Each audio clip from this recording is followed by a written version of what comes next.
The circumstances surrounding the 17th Amendment represent one of the flaws in even the original design of the U.S. Constitution. They provided no means of recalling members of Congress. Here's a quote from a research report in 1998 by the Connecticut General Assembly on the recall of members of Congress. Quote, "You want to know whether voters in a state can recall a member of the United States Congress? No, they cannot. Any attempt by a state to recall a member of Congress is prohibited by the federal Constitution. A vacancy in the office of U.S. Senator or Representative can be created only by the incumbent's death or resignation, the expiration of his term, or some direct action of the body, the Senate or the House of Representatives, which is empowered to expel members." Burton v. U.S.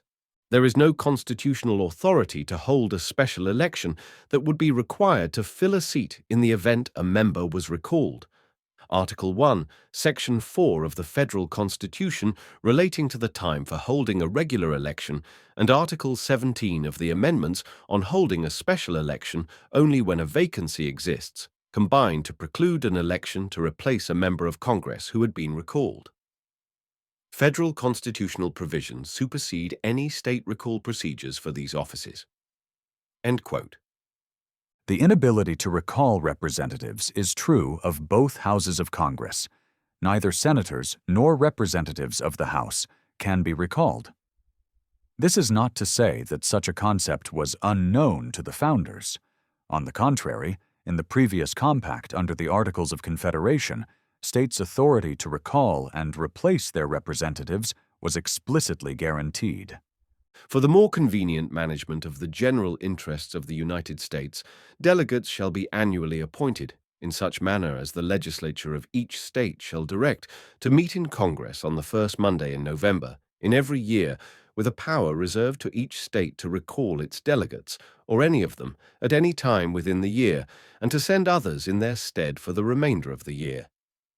Article 5 of the Articles of Confederation. So, why did they not retain this mechanism within the new compact of the Constitution? It's complicated. Recalling representatives in the House.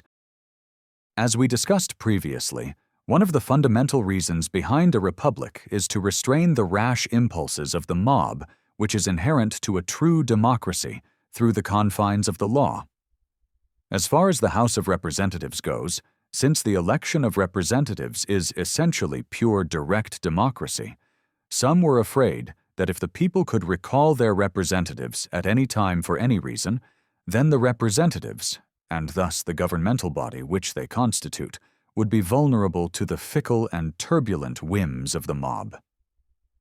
So, by limiting the replacement interval to once every 2 years, it mediated this volatility and forced the people to consider their choices over longer time spans, allowing emotion to dissipate and logic to prevail. But, at the same time, you don't want this interval to be too long, such that representatives feel immune to the consequences of their actions, and people are stuck with a representative they don't want. The founders ultimately decided that the semi-short term of 2 years would be sufficiently frequent elections, so as to be a compromise between smoothing out the rashness of the population, while still being frequent enough, such that the risk of losing power and suffering the corruption yourself would leverage the representative's self-interest into preventing tyranny, and would be sufficient to keep the House of Representatives in line. Note, in the following quote, the references to the fourth place and the fifth circumstance, etc., are just him numbering off his arguments. He made a few other points before this quote, which is why 4 seems to come out of nowhere. We're jumping in, mid-argument. Those ties which bind the representative to his constituents are strengthened by motives of a more selfish nature. All these securities, however, would be found very insufficient without the restraint of frequent elections. Hence, in the fourth place, the House of Representatives is so constituted as to support in the members an habitual recollection of their dependence on the people. Before the sentiments impressed on their minds by the mode of their elevation can be effaced by the exercise of power, they will be compelled to anticipate the moment when their power is to cease, when their exercise of it is to be reviewed, and when they must descend to the level from which they were raised, there forever to remain unless a faithful discharge of their trust shall have established their title to a renewal of it. I will add, as a fifth circumstance in the situation of the House of Representatives, restraining them from oppressive measures, that they can make no law which will not have its full operation on themselves and their friends, as well as on the great mass of the society. This has always been deemed one of the strongest bonds by which human policy can connect the rulers and the people together. It creates between them that communion of interests and sympathy of sentiments, of which few governments have furnished examples, but without which every government degenerates into tyranny. If it be asked, what is to restrain the House of Representatives from making legal discriminations in favor of themselves and a particular class of the society? I answer, the genius of the whole system, the nature of just and constitutional laws, and above all, the vigilant and manly spirit which actuates the people of America, a spirit which nourishes freedom and in return is nourished by it. If this spirit shall ever be so far debased as to tolerate a law not obligatory on the legislature as well as on the people will be prepared to tolerate anything but liberty. Such will be the relation between the House of Representatives and their constituents. Duty, gratitude, interest, ambition itself are the cords by which they will be bound to fidelity and sympathy with the great mass of the people. The Federalist Papers, number 57. Notice the part towards the end where he mentions the vigilant and manly spirit which actuates the people of America is him explicitly referencing what I mentioned at the beginning of this series. One of the primary checks and balances of the American governmental design is the people themselves and the culture by which we live. But back to the issue of recalling representatives. Again, it is important to remember that this was also assuming the original design of small electoral districts, while the specified number is one representative for every 30,000 people.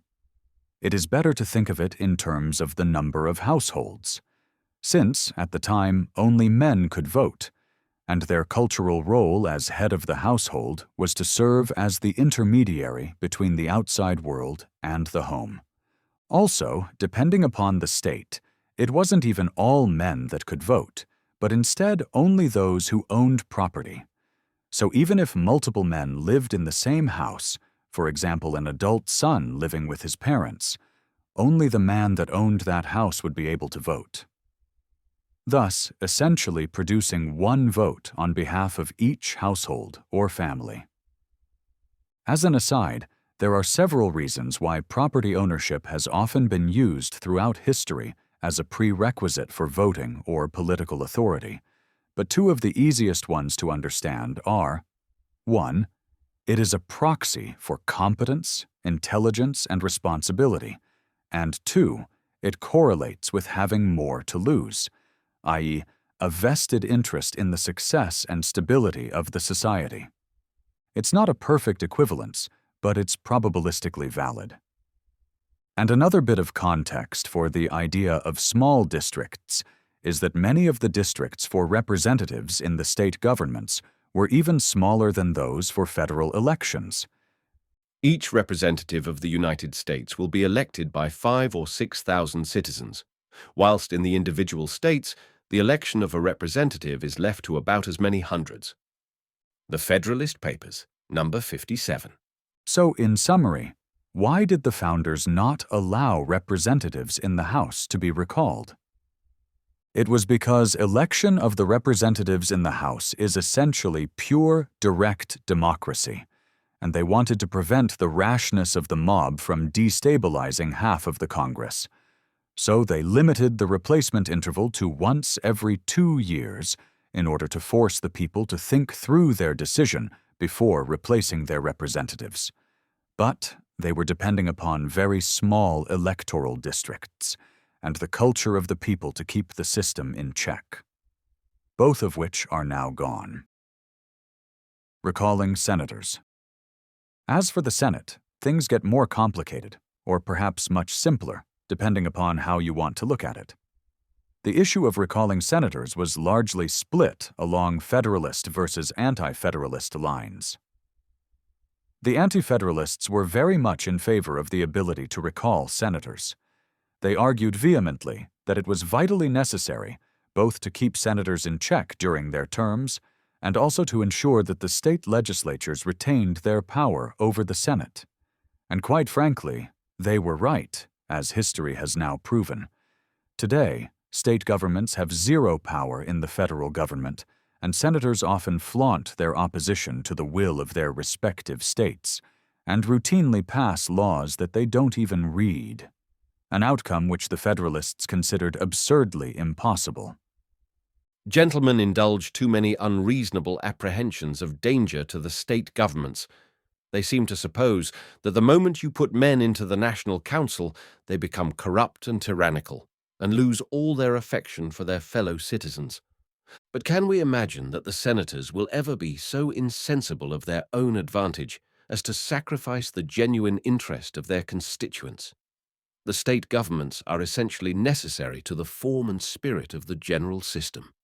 As long, therefore, as Congress have a full conviction of this necessity, they must, even upon principles purely national, have as firm an attachment to the one as to the other. This conviction can never leave them unless they become madmen. While the Constitution continues to be read and its principles known, the states must, by every rational man, be considered as essential component parts of the Union, and therefore the idea of sacrificing the former to the latter is totally inadmissible. Alexander Hamilton. The Federalists argued that not only was the recall of senators unnecessary, but it was actually dangerous and harmful. Their arguments varied considerably, but, to be honest, to me, all of them seem pretty ridiculous. Perhaps that is the advantage of historical hindsight, or perhaps it's just my anti-federalist sympathies. One argument was that it would impose the same threat of capricious mob rule as was attempting to be avoided in the House of Representatives. The fact that this power would be granted to the state legislatures rather than the general population was deemed irrelevant by the Federalists, who did not view state representatives as having the same degree of detached stoicism as a federal representative might. Furthermore, they argued that senators needed a sense of security and guarantee in their position in order to do their job properly, and if their states possessed the power to recall them from office at any moment, then they would be too nervous to do this job properly. And if senators could be replaced at any time, it would make the whole system confusing. Now, sir, what is the tendency of the proposed amendment? To take away the stability of government by depriving the Senate of its permanency, to make this body subject to the same weakness and prejudices which are incident to popular assemblies and which it was instituted to correct, and by thus assimilating the complexion of the two branches, destroy the balance between them. The amendment will render the senator a slave to all the capricious humors among the people. It will probably be here suggested that the legislatures, not the people, are to have the power of recall, without attempting to prove that the legislatures must be in a great degree the image of the multitude in respect to federal affairs, and that the same prejudices and factions will prevail. I insist that in whatever body the power of recall is vested, the senator will perpetually feel himself in such a state of vassalage and dependence that he never can possess that firmness which is necessary to the discharge of his great duty to the Union. Alexander Hamilton. The Federalists also argued that states should sacrifice their own interests for the sake of any conflicting federal interests, and that the Senate could be the means by which this is facilitated. In other words, senators should represent their state and her interests, but should subordinate them to all federal interests, and since senators are independent from their state, they can act as mediators to essentially ignore the state's wishes when they are at odds with federal interests. So they wanted to limit the power that state governments had over their representatives, since if the states had the power to expel them from office, then they could enforce their will over the senators, and thus the senators would not be able to overrule the state's wishes. The amendment appears to have in view two objects: that a rotation shall be established in the Senate, and that its members shall be subject to recall by the state legislatures. What would be the tendency of the power contended for? Clearly this: the state legislatures, being frequently subject to factious and irregular passions, may be unjustly disaffected and discontented with their delegates, and a senator may be appointed one day and recalled the next. This would be a source of endless confusion.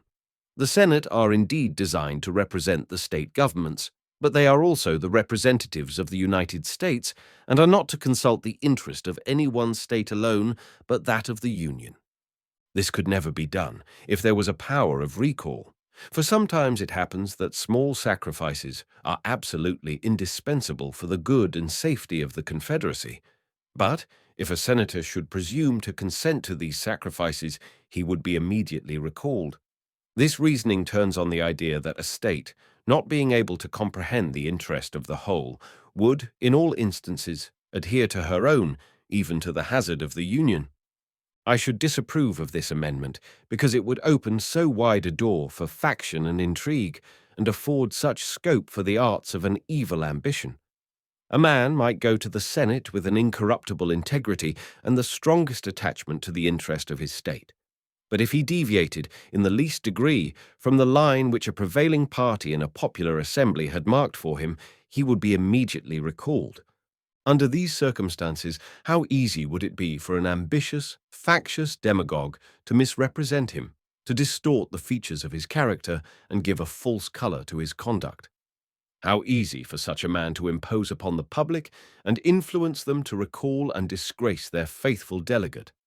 The general government may find it necessary to do many things which some states might never be willing to consent to. Robert R. Livingston. Yet another example of the Federalists being overly concerned with the evil nature of the states, and yet assuming pure angelic virtues of the federal government, totally ignoring the catastrophic consequences of federal corruption. Consider the example he gave of a pure and virtuous senator being dominated by a corrupt state government. First of all, in order for that to be the case, it would mean that a majority of the state government had been corrupted, and yet the senator, a single man, had remained virtuous, and yet somehow been appointed by that same majority corrupt state government. Is it not more likely that a single individual would be easier to corrupt than the majority of an entire state legislature? Isn't that the whole point behind the concept of distributed power? Furthermore, consider the opposite scenario, in which a senator becomes corrupt and wields the authority of an entire state, and yet that state is utterly powerless to revoke that authority for 6 years, and instead must watch helplessly as that senator makes a mockery of their own state's wishes. Is that not a worse and far more likely outcome? Especially once such senators are infected by the influence of lobbyists and corporate financing. Here's Alexander Hamilton making a similar argument to Livingston. Gentlemen, in their reasoning, have placed the interests of the several states and those of the United States in contrast. This is not a fair view of the subject. They must necessarily be involved in each other. What we apprehend is that some sinister prejudice or some prevailing passion may assume the form of a genuine interest. The influence of these is as powerful as the most permanent conviction of the public good, and against this influence we ought to provide. The local interests of a state ought in every case to give way to the interests of the Union. For when a sacrifice of one or the other is necessary, the former becomes only an apparent, partial interest, and should yield on the principle that the small good ought never to oppose the great one. When you assemble from your several counties in the legislature, were every member to be guided only by the apparent interest of his county, government would be impracticable. There must be a perpetual accommodation and sacrifice of local advantage to general expediency. But the spirit of a mere popular assembly would rarely be actuated by this important principle. It is therefore absolutely necessary that the Senate should be so formed as to be unbiased by false conceptions of the real interests or undue attachment to the apparent good of their several states. Alexander Hamilton. So, the states should give way to federal interests in every case. Oh yeah, sure. So, when the federal government decides that they want to own 80.1% of the land in Nevada, I guess the people of Nevada should just be grateful that they got to keep 19.9% of their own state, right? It's for the common good, so they should be honored, right? And for that matter, why didn't the American colonies just give way in every case to the greater good of the British Empire and suffer whatever sacrifice was in the best interest of the empire? It's ridiculous. Sometimes the logic of the Federalists makes me want to jump out a window.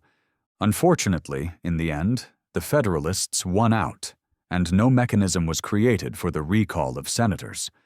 But regardless, I still contend, just as the Anti-Federalists did, that recall of senators is a vital safety mechanism for the entire system.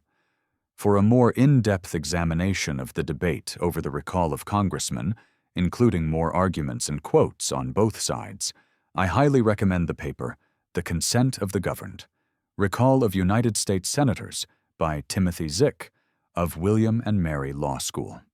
There are some other influential issues, such as gerrymandering, first past the post, versus rank choice voting systems, etc., but they are relatively well known and somewhat easy to get info on.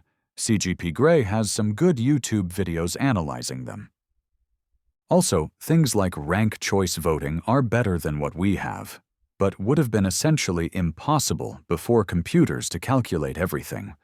So even if the founders had known about it, they probably still would not have chosen it for the Constitution just because it was unfeasible. But if I don't stop going down rabbit holes, I'll never finish this series. So for now, we'll move on.